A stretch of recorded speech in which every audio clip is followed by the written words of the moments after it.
এখন তো পুজোর সিজন চলছে, তাই এই পুজোর কটা দিন একটু মুখরোচক খেতে ভালোই লাগে। তাই আপনাদের সামনে নিয়ে এলাম একদম ভিন্ন স্বাদের একটি চিকেনের রেসিপি, যাতে আপনারা রেস্টুরেন্টে না গিয়ে ইজিলি বাড়িতে বানিয়ে ফেলতে পারবেন। এটা রুটি, লুচি, পরোটা, ফ্রাইড রাইস সব কিছুর সাথেই দুর্দান্ত লাগে। নমস্কার বন্ধুরা, ঘরোয়া রান্না বাই চৈতালিতে সবাইকে স্বাগত জানাই। চিকেনের রেসিপিটা বানানোর জন্য আমি এখানে 500 গ্রাম মতো চিকেন নিয়েছি। উইথ বোন চিকেন হবে এটা।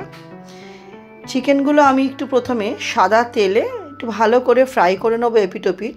ফ্রাই করার সময় কিন্তু আমি কোনো রকম নুনের ব্যবহার করিনি, তাহলেই জল ছাড়বে। জাস্ট এমনি চিকেনগুলো আমি সাদা তেলে ভালো মতো এপিট ওপিট করে ফ্রাই করে নেবো। প্রথম দিকে আমি যে কটা চিকেন ধরবে দিলাম, দিয়ে সেটা একটা পিঠ হয়ে যাওয়ার পর আরেকটা পিঠ উল্টে দেবো। উল্টে দুটো পিঠই ভালো মতো আমাকে ভেজে নিতে হবে। চিকেনের রেসিপিটা বন্ধুরা এতটাই দুর্দান্ত হয় খেতে, আর বানানো এতটাই সহজ, একবার অবশ্যই আমার মতো করে বানিয়ে দেখবেন। গ্যারেন্টি দিচ্ছি রেস্টুরেন্টে আর যেতে ইচ্ছা করবে না, মনে হবে অল্প সময়ের মধ্যে বাড়িতেই বানিয়ে ফেলি। প্রথম ব্যাচ ভাজা হয়ে গেছে, তারপর দ্বিতীয় ব্যাচটা ভেজে নিলাম। দেখুন সবকটা চিকেনই আমার ভাজা হয়ে গেছে। কিন্তু এবার যে তেলটা রয়েছে একটা মশলা করব, তার জন্য আমি এখানে দিয়ে দেবো হচ্ছে পেঁয়াজ। আমার যেহেতু 500 চিকেন আছে, আমি এখানে বড় বড় সাইজের 3টে মতো পেঁয়াজের ব্যবহার করেছি। পেঁয়াজগুলো ডুমু ডুমু করে কেটে দিয়ে দিলাম আমি এখানে প্রায় 10-12টা মতো রসুন কোয়া। এবার এখানে দেবো 1 ইঞ্চি আদা। আদাটা আমি সবসময় এরকম গ্রেট করে ব্যবহার করি। দিয়ে দেবো হচ্ছে লঙ্কা। আমি এখানে 4-5টা মতো লঙ্কা দিয়েছি, ঝালটা অবশ্যই আপনাদের স্বাদ অনুযায়ী দেবেন। দিয়ে দেবো হচ্ছে 10-12টা মতো কাজু বাদাম।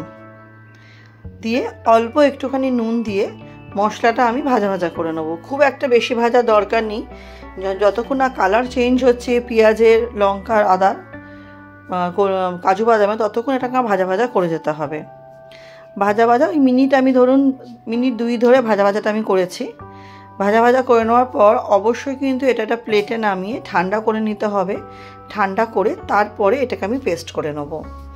নতুন বন্ধু যারা আমার চ্যানেলে আজকে নতুন ভিডিওটি প্রথম দেখছেন, আমার রেসিপিগুলো যদি আপনাদের সামান্য হলেও ভালো লেগে থাকে, চ্যানেলটি সাবস্ক্রাইব করে পাশে থাকার অনুরোধ রইল। পাশে থাকা বেল আইকনটি প্রেস করে অল নোটিফিকেশানটা অন করে দেবেন, যাতে আমি চ্যানেলে যখনই নতুন রেসিপি আপডেট করব সবার আগে আপনাদের কাছে নোটিফিকেশান পৌঁছে যাবে।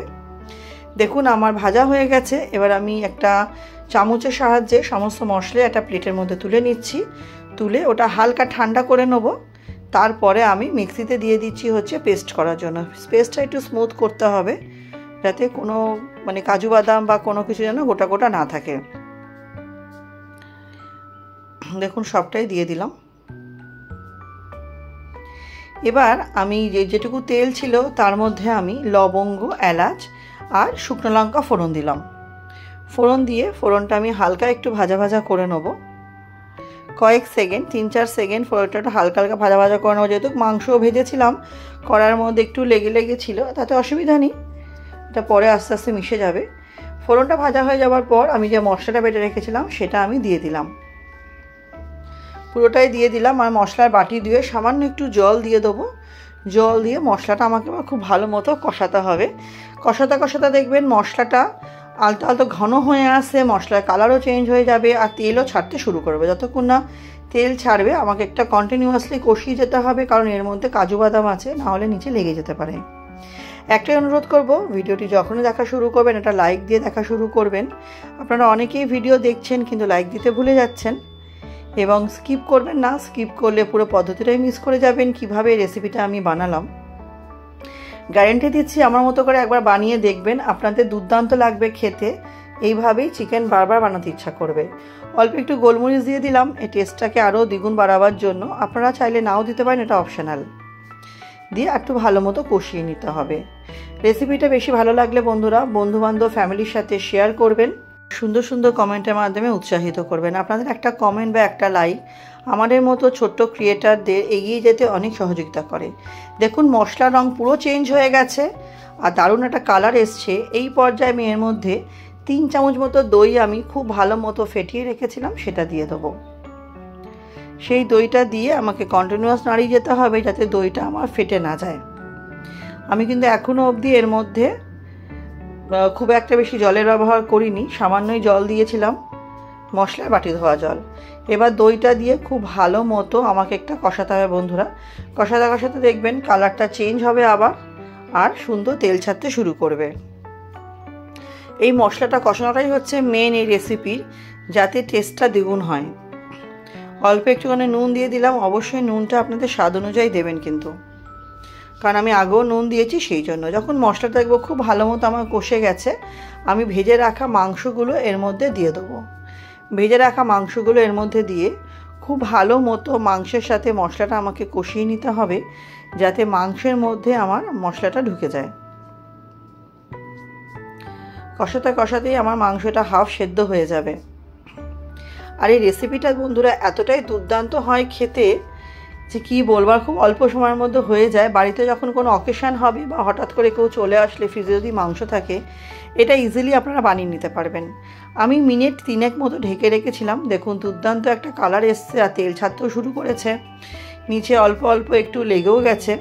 আমি এর মধ্যে কিন্তু আর জলের ব্যবহার করিনি, ঢাকা দিয়ে দিয়ে করলে এটা সেদ্ধ হয়ে যাবে মাংসটা।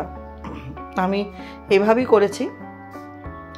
দেখুন দুর্দান্ত একটা কালার এসেছে এটাতে।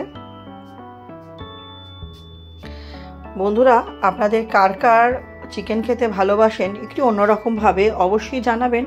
সবসময় তো একরকমভাবে চিকেন খেতে ভালো লাগে না, তাই ভাবলাম একটু অন্যরকমভাবে চিকেন আপনাদের সাথে শেয়ার করি।